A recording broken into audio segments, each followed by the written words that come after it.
After departing Agastya Maharishi with directions to Panchavati, their choice destination to spend the remaining Vanavasa, Rama, Sita and Lakshmana, see a massive eagle. Rama and Lakshmana, wondering if it was a Rakshasa, question it. Jatayu introduces himself as a friend of Dasharatha, in a sweet pleasing voice. When asked about its lineage, Jatayu gave a brief account of the history of all living beings.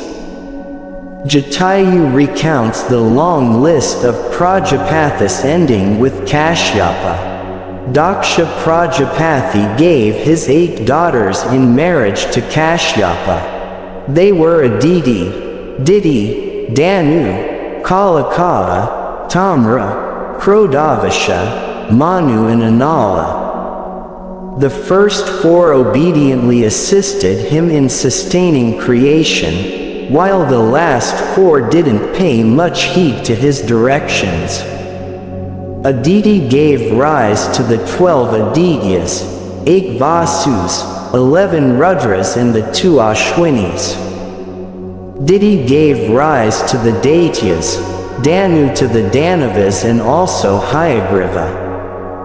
Kalaka gave birth to Naraka and Kalaka. Tamra gave birth to 5 daughters who begot the avian species. One of them was Suki, who begot Nada who bore Vanada. Krodavasa gave birth to all animals. Manu gave birth to mankind, while Anala gave birth to all the fruit trees. Today's science clearly explains that the tree of life is a single one, interconnecting the algae with the dinosaurs and humans. Our rishis informed the same truth in an allegorical story form. Vanada, the granddaughter of Suki, had 2 sons, Garuda and Aruna. Her sister Kadru gave rise to all the serpents including Adisesha. Her other sister was Sarasa. Jatayu informed that he was born from Aruna, as the son of Sini along with his elder brother, Sampati. Jatayu offers his services to take care of Sita in Rama's absence, guide their path around the forests and defend them from Rakshasas. A deeply moved Rama hugs Jatayu, proceeds to Panchavati under its guidance, revering Jatayu as a close friend of his father. Challenging Ravana. Ravana, through the deception of Maricha, lures Rama and Lakshmana away from Sita, which he tries to exploit. Hearing Sita's cries for help, the sleepy Jatayu woke up to perceive Ravana attempting to kidnap her. He introduces himself as an ardent follower of Dharma and his might is not to be brushed aside. Jatayu is one of the few who clearly articulates Ramavatara's purpose. Rama, the son of Dasharatha, is always engaged in the welfare of this loka. He tries to convince Ravana by declaring Sita as Rama's devoted wife and how as a king he could stoop to abduct another person's wife, by a dharma. He questions his wisdom and wondered why Ravana, instead of protecting Sita, another person's wife, chose to commit such blunder. Jatayu argued that if there is no precedence in Shastras, then the Raja sets the standards by his noble conduct. Raja is the abode of Dharma, pleasures and material wealth. The Raja sets the tone for Dharma, thus is the emblem of both goodness and papa in the society. He warns all his prosperity and well-being will vanish by dharmic actions.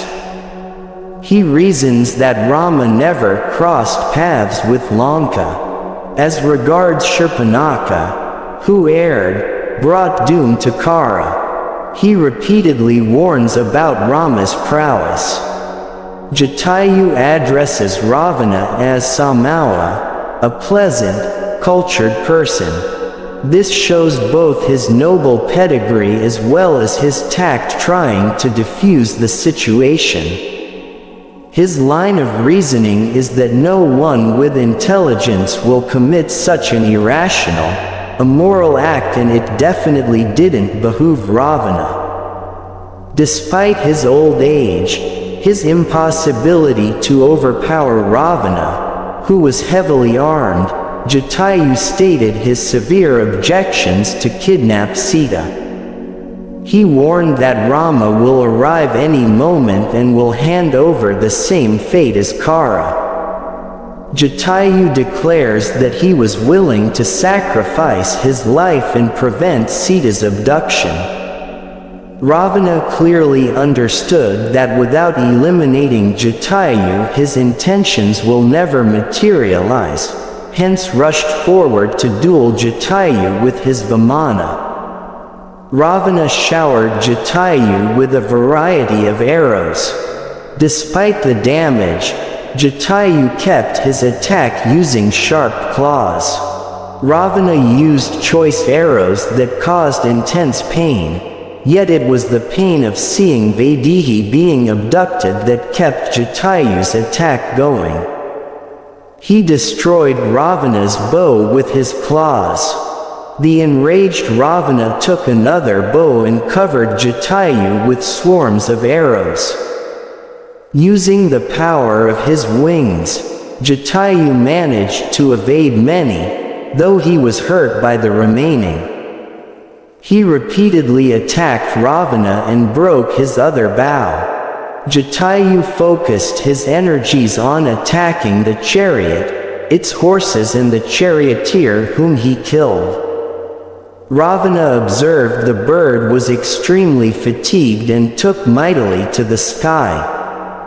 Ravana was left with only one weapon, Chandrahasa, the sword he had obtained from Maheshwari. Jatayu kept cautioning Ravana that his heinous act will punish his entire clan and kingdom.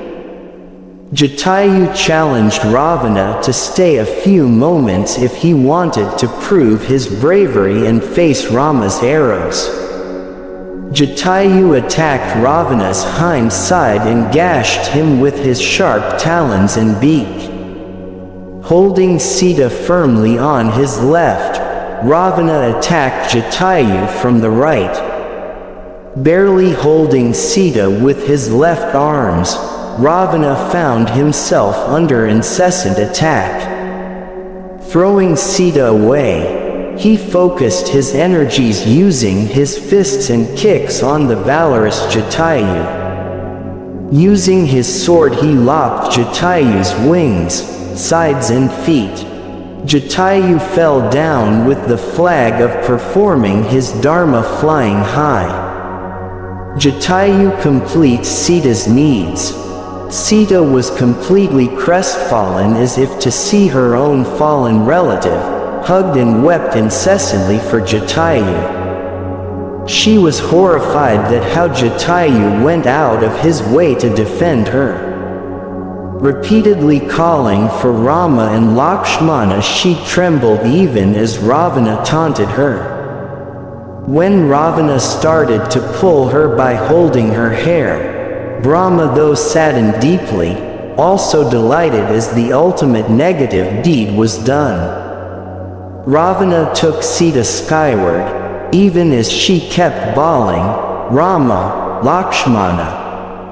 Valmiki elaborately explains the mood, actions and her crestfallen mindset. Many sargas later, Rama and Lakshmana, unable to trace Sita's whereabouts, thoroughly shaken, keep searching for Sita. As they were suspecting some Rakshasa's hand, they were ready with their arrow in hand. Rama saw from a distance the blood-soaked Jatayu on the ground. His sorrow overpowered his mind. Rama rushed to a conclusion that Jatayu, seeing the blood, that Jatayu was the Rakshasa who must have eaten Sita. He was ready to shoot a deadly arrow, only to pause at the blood-spewing pathetic Jatayu, moaning the name of Rama. Jatayu informed that Sita was abducted by Ravana, who also took his life.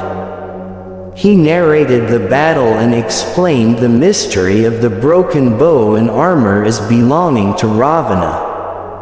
He pointed to the dead charioteer and how Ravana overpowered him when he was extremely fatigued.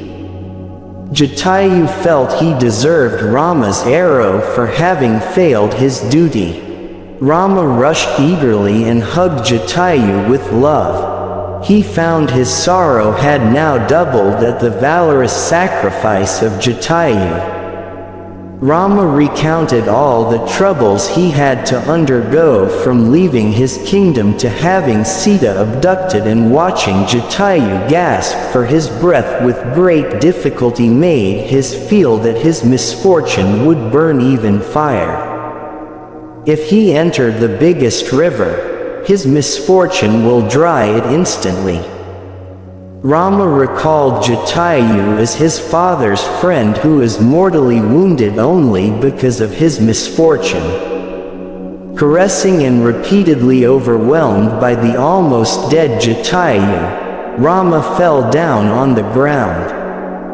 Rama posed his questions. Why Sita was abducted? He wanted to know Ravana's strengths, intentions, and everything about him. The wailing Rama only got a feeble response that Ravana was headed south.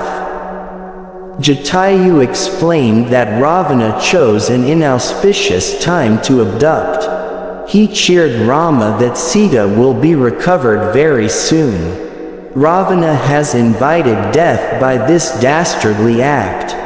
Jatayu gave up his last breath even as he was informing that Ravana was the son of Vaishrava, the half-brother of Kubera. Rama was teary-eyed, seeking more information with folded palms.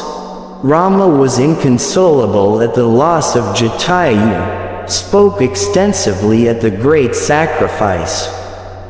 Rama noted that valor, dharma adherence was also found in birds and animals. Rama declared that the anguish caused by Sita's loss paled when compared to the death of the Dharmic Jatayu. Rama asked Lakshmana to bring firewood, so Rama could start the funeral fire and cremate Jatayu with his own hands. Rama offered his prayers and said that Jatayu will depart to the unexcelled world that is reserved for those who perform Vedic yagnas, who kindle the sacrificial fires, who do not retreat in battle and offer lands in dana charity. Rama adds, purified and sanctified by his rituals, Jatayu will reach the highest world. He cremated Jatayu as if it was his own father. In all the Itihasa Puranas, no person gets this great honor to be personally cremated by Para-Brahman. Not even Dasharatha. Rama went to the forest, hunted a huge deer and offered it as an offering on the sacred kusa grass. He ripped the flesh and made balls looking like pinda, the sacred obsequial offerings. Rama chanted Vedic hymns that might have to used for his father. Rama and Lakshmana went to the river Godavari, took a bath to sanctify themselves and offered oblations to Jatayu. Jatayu attained the highest world not only because of his valorous attempt to protect Sita and go down fighting against the mighty Ravana, but also do it with a selfless attitude and service for Rama, who acknowledged it by the detailed ritual and approval.